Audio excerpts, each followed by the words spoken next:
Okay, so today we are starting with futures. So till now we have discussed a lot about forwards, that forwards are kind of informal contracts between two people where they want to trade on certain commodity on some future date, because presently the farmer or the trader may not have may not be sure about what will happen in the future. So today he is going to take a bet that what price he can sell his commodity in the future, right? But there were few drawbacks which we have discussed about forwards, that there is no formal platform for it, right? So it makes the contract more risky because any party can deny to fulfill the contract, right? Then second, there is no formal, because of not being a formal platform.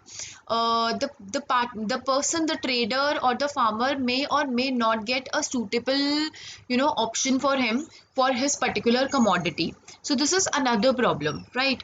So to overcome these problems, another kind of derivatives have been launched, that is called futures. So forwards and futures basically work on similar terms, but the only difference is there are few differences. I would not say only difference, but there are few differences between forwards and futures.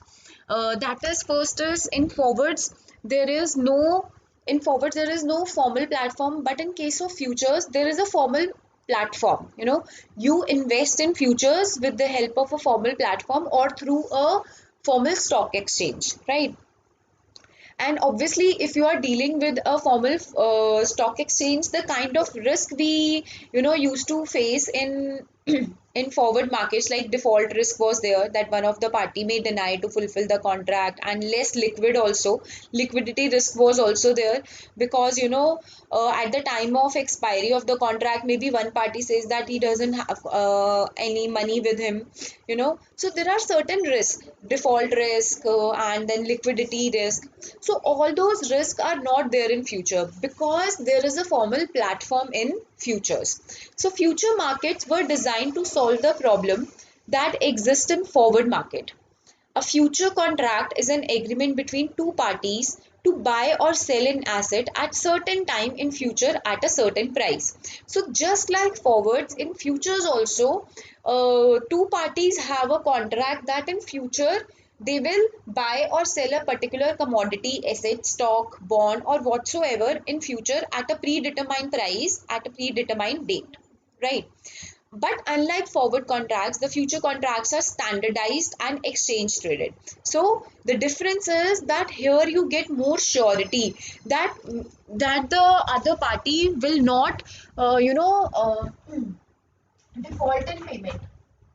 The other party will have to will have to complete the payment, because there is a formal platform, and in case the other party deny to fulfill the contract, then there will be legal actions taken against the party who is not able to fulfill the contract. So this problem basically helps you to overcome the liquidity issue, right? So the exchange specifies certain standard features of the contract. So there are certain standard features which are defined by the stock exchange, that these certain guidelines have to be met, then only this contract would be suitable, otherwise not.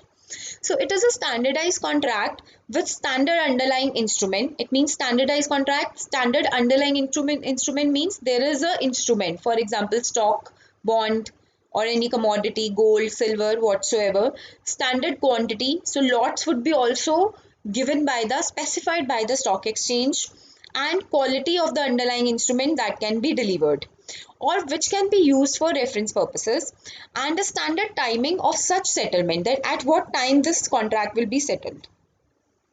So a future contract may be offset prior to the maturity by entering into an equal and opposite transaction. So this contract, what they are saying is, you can take another contract also to settle this contract. This is a long procedure. This I will discuss in later classes, that what does it mean to settle the contract by taking an opposite transaction. Later on, when we will discuss these strategies, then I will make you understand, right? So for time being, just understand that futures are the contracts where you deal in a particular stock exchange, standardized contracts. There is a fixed time given to you, fixed quantities there, and the party who will deny to fulfill the contract, there would be legal action against that party, right? So these contracts are called futures, right? So moving forward, the standardized items in the future contract are quantity, quantity of the underlying contract, your commodity you can say. So quantity is cleared at the start of the contract, that how many shares, on how many shares you are taking this bid, on how many bonds you are taking this bid. So quantity is predefined. Quality of the underlying asset is predefined. The date and month of the delivery is predefined. Units of the price quotation and minimum price change is predefined, and location, on what stock exchange you are dealing. Yeah. So everything has been predefined. So that's why we call it standardized contract. So in nutshell, we can say that forwards are non-standardized, but futures are standardized contracts, right? Distinction between future and forward contracts. So what is the basic difference between futures and forwards? First is, as you can see, trade on organized exchange. So futures deal in organized exchange, and it is over the counter in nature. OTC is over the counter, not traded on any particular stock exchange, but it is on an informal contract between two people. Then standardized contract term. Standardized, why we are calling it standardized contract term? Because the people involved in it, they don't choose like the time or something, but whatever is offered to them, they choose out of it. For example, there are 3 4 5 set of contracts are available on the stock exchange, you pick the one which is suitable for you, right? So that's why we call it standardized contract terms. And customized, because two people are dealing with in it, there is no third party involved, no formal exchanges there, so they can customize it as per their needs, and they can change it at any point of time. If they want to extend the contract, or they want to change the contract, they can do it, because there are only two party involved. But in case of standardized contract, whatever you have taken, you cannot change it. Then it is more liquid. Why we are calling it more liquid? Because you are dealing in a stock exchange, you will always find a buyer or a seller for the product, because you are not dealing in a particular premises, only one city, maybe one local area, maybe not in one country, it is worldwide. So that's why it is more liquid. But it is less liquid because how many people we know people who are in our environment only, that's why these are less liquid. You may not find a contract suitable for you very soon, until and unless you deal in a particular situation. Even if you are in a marketplace where there are dealers, then also you may not find your customized contract, the kind of contract you want, right? But here it is more liquid because you are dealing worldwide. So getting chances of finding a contract which is suitable for you is more, because you don't have to deal only in Indian market, you can deal worldwide, right? So here requires margin payments. So here is a term called margin which has been introduced.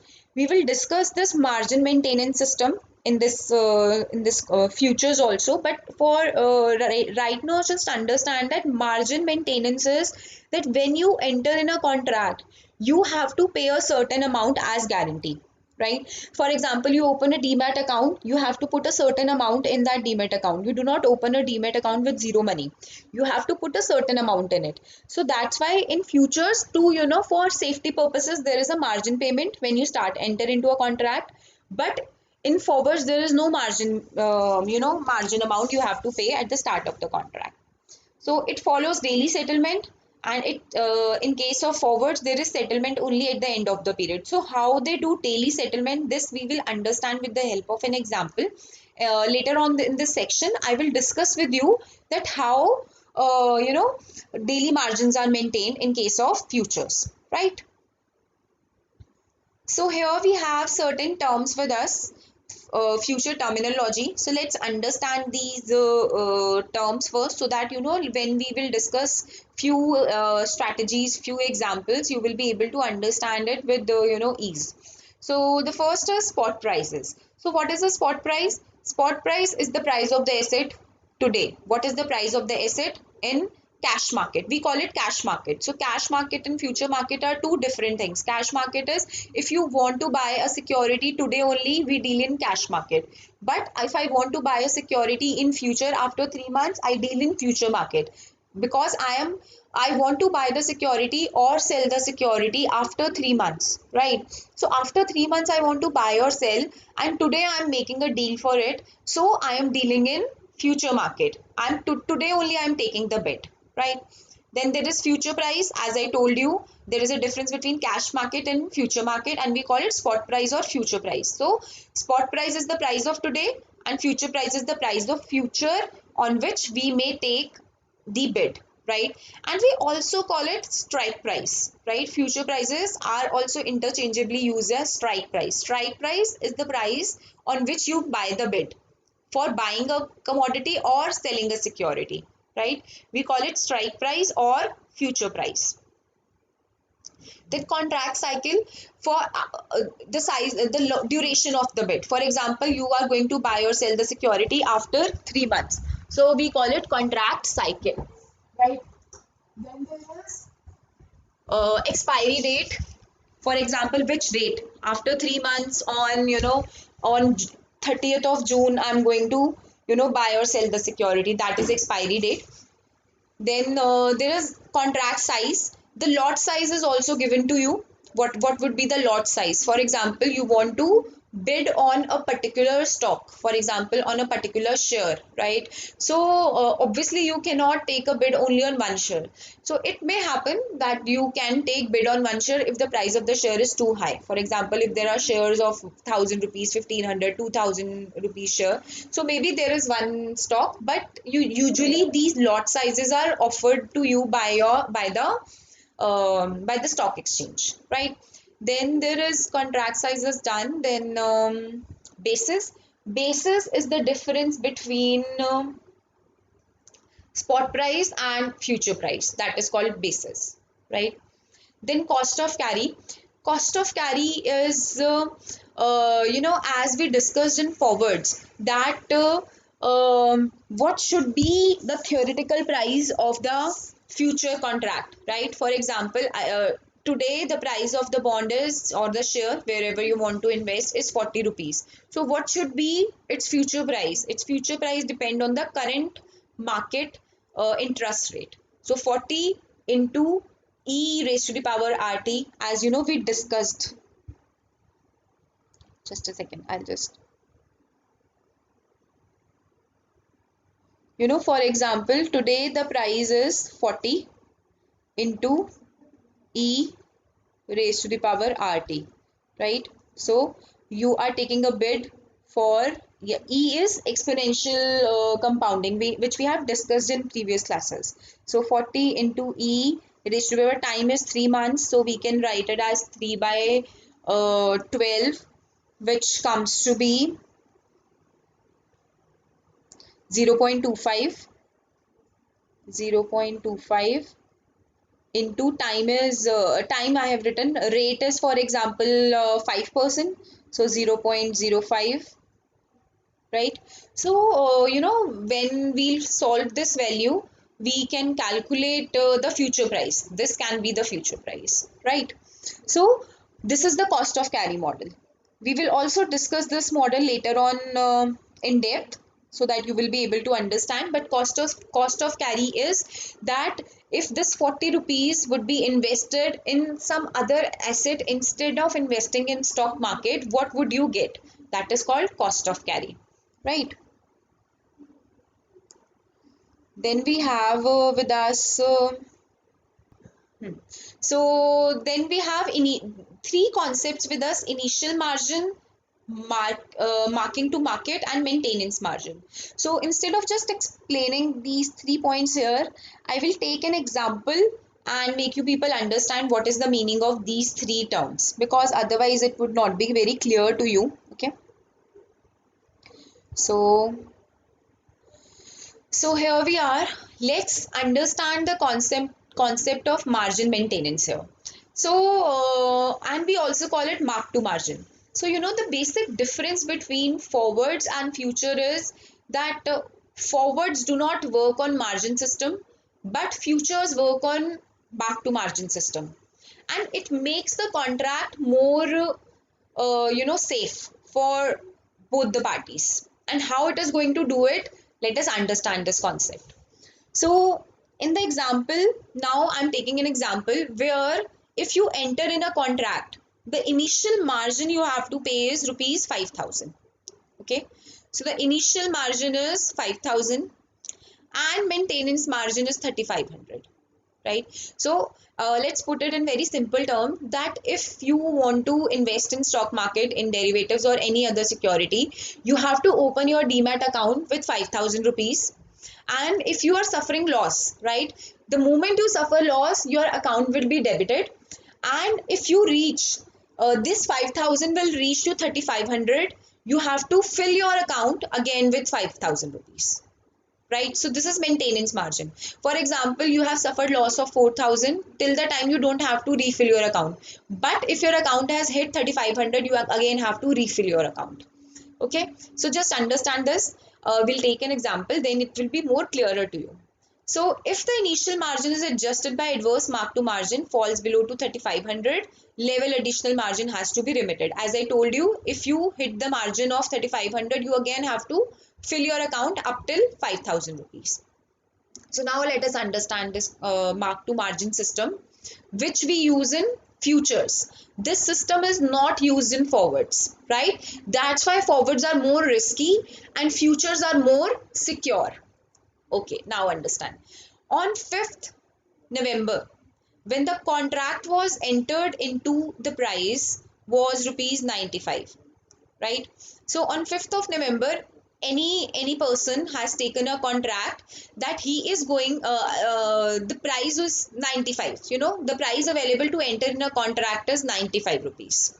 The trader had taken a short position. It means at 95 rupees, the trader had taken a position, a short position. Short position means he is going to sell it in future at rupees 95, whatever would be the market price. For example, this contract is going to end in after 3 months. The contract time period, contract cycle is 3 months. So he's going to sell the derivatives, sell the stock whatsoever on the underlying asset on which you have taken this bid. So he's going to sell that particular stock after 3 months at rupees 95. And how many? 500. Because you cannot buy only one stock, you have to take a lot. So lot is 500, right? And the prices, the strike price on which you have taken the bid is 95, and you have taken short position. It means you are going to sell it, right? So futures and has paid an initial margin of 5,000, because to start this bid one has to take one has to deposit 5,000 rupees in the account, right? Without maintaining this minimum initial margin, you cannot enter into the contract. Okay, so here you see on 5th of November, the person has taken the bid that he is going to sell it at rupees 95. So, in mark to margin, I'm not going to wait. For example, as per this example, the contract is going to expire on, for example, 21st of November. On 5th of November, he has taken the bid. He has taken the futures, and it is going to expire on 21st of November within maybe 15 days, right?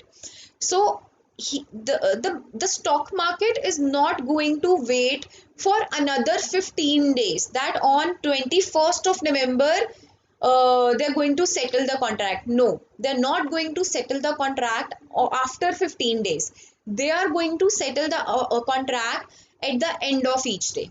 Because for example, at 21st of November, the price, okay, now it's okay. Now let's first understand 6th of November. What is happening on 6th of November? Because, it will become a bit confusing for you people. So on 6th of November, the market price is 97, right?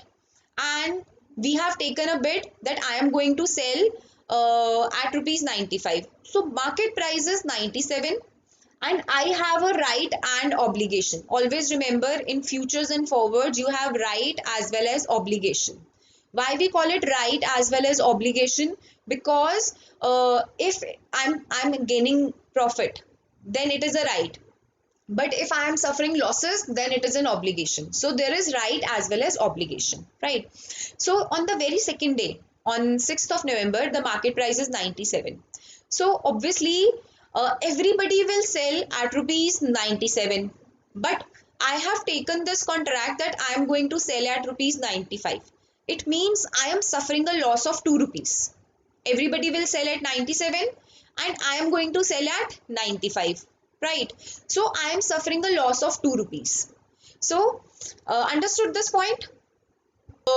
My maintenance initial margin is 5,000. This 5,000 rupees I have already deposited in my demat account, right?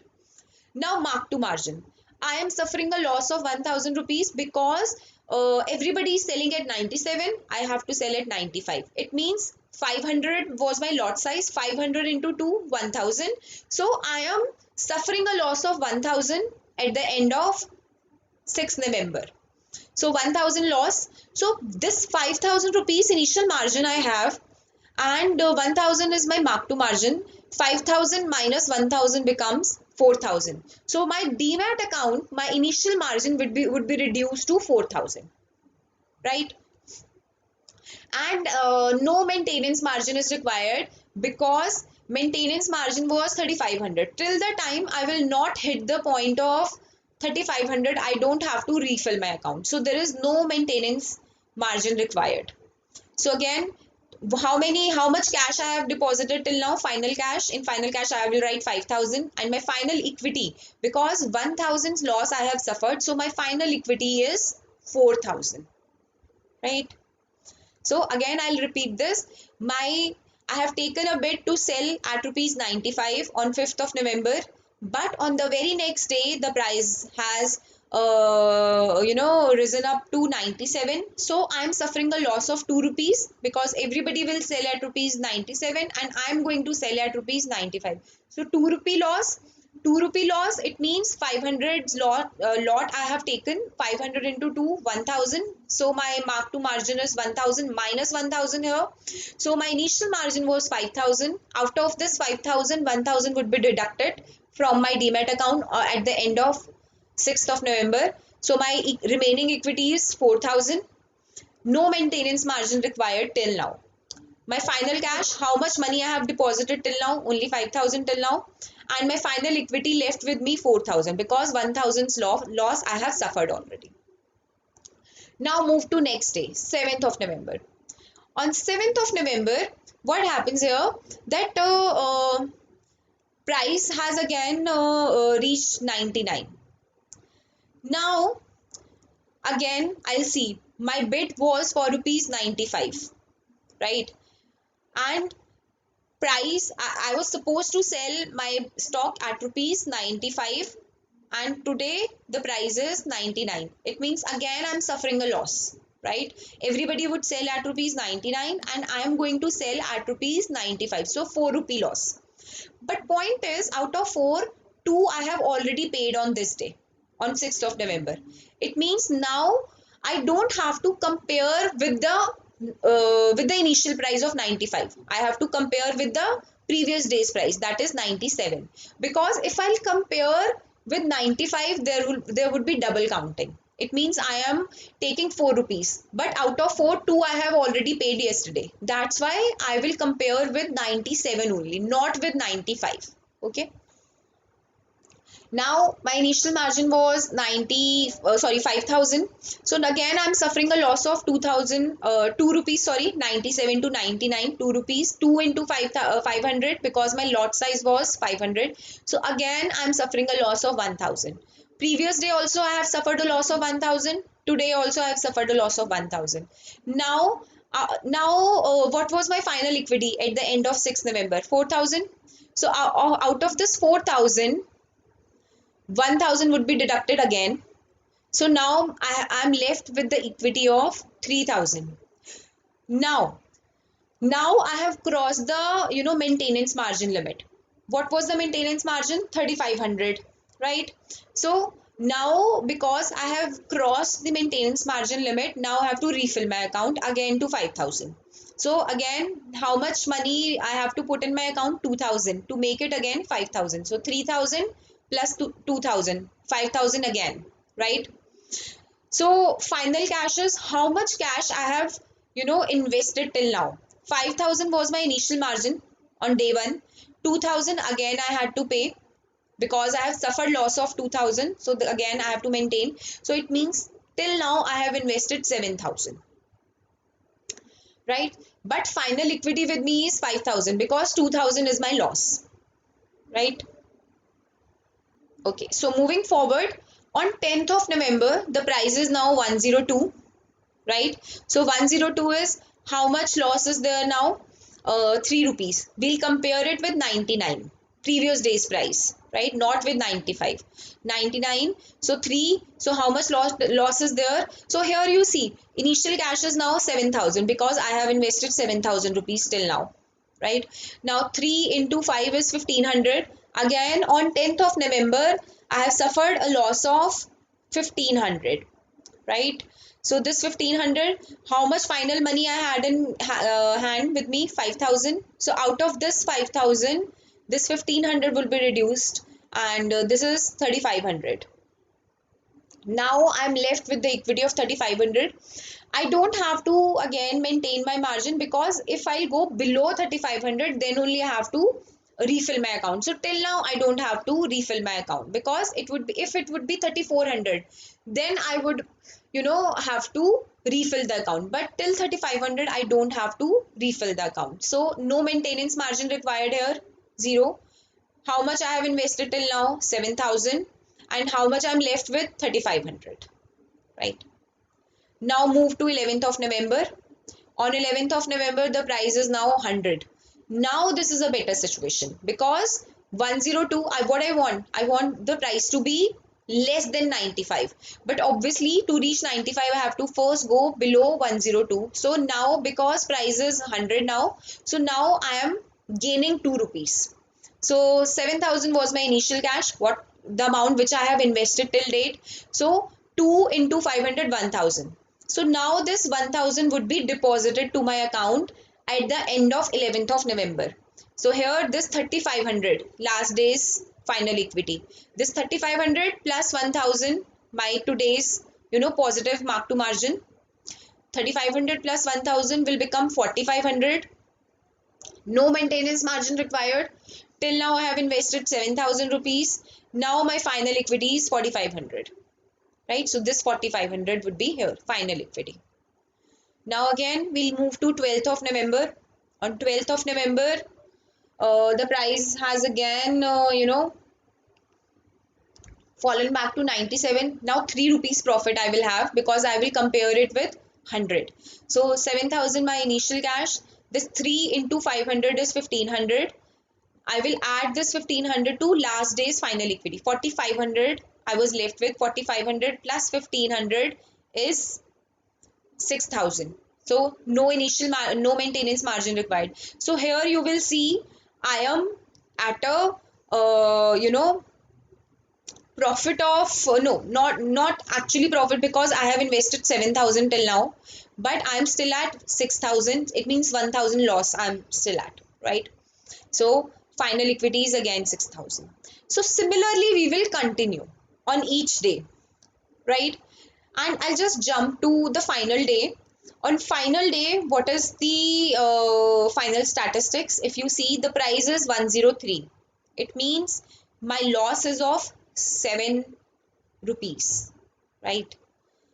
I'm at a loss of 7 rupees because everybody would sell at 103 and I have to sell at rupees 95, right? So 7 into 5, 3500. I'm at a loss of 3500 if see. So 90 or here, the part I have skipped, if you notice that my initial cash, the money till now which I have deposited, because once again I had to put maintenance margin 2500. So till now I have invested 9500 and I'm left with the equity of 5500, and that is how my loss, I'm suffering loss till now. But point is why we are maintaining this mark to margin, because on final day, if I was suffering loss, it may happen that I may deny to pay. I will I will not put any money in my account. So the other party will suffer. So, to avoid such a situation where the person may, decline to pay his loss at the final day, stock exchanges maintain mark to margin so that they cannot run away. For example, if at any point, stage, if I do not refill my account, if I do not put this margin money in my account, my transaction would be blocked, right? So this is how futures are more secure form of investment because of this mark to margin system. I cannot run, right? So this is how futures are maintained and futures actually work.